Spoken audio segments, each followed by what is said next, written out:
I'll add one more thing to that if you don't mind, which is if we have that self-talk and we bring it to somebody else, like, oh, I really screwed up. I'm such a loser. Look what I did, or look at how aggressive. Even that is not reparative. And we see that with Frank very Mhm. clearly by his question. Like, is that really supposed to help somebody? Because if you could get reassurance, like, oh no, you would just, some level of validation is important. I just want to mention that. Validating is always the first step when someone's in a dysregulated state.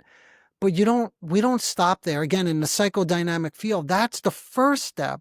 So what Renee, you and I are doing, are we're looking at what would go beyond just validating and then giving a theory, but trying really, like to what your point, just what you were just saying, is help him begin to verbalize and name and get comfortable with all the different feelings that were going on inside of him, which clearly he's not comfortable, or else he wouldn't have had to put them on to the delivery woman or just turn to rage and Right. attack. Yeah. Right.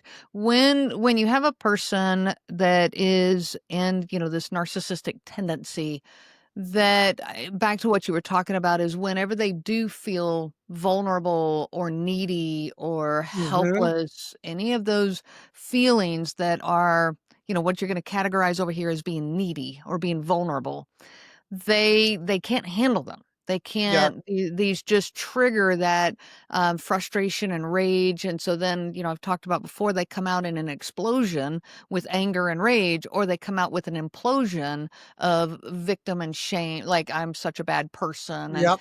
and neither one of those paths is reparative, okay, Yep. to Yep. speak to what you're saying.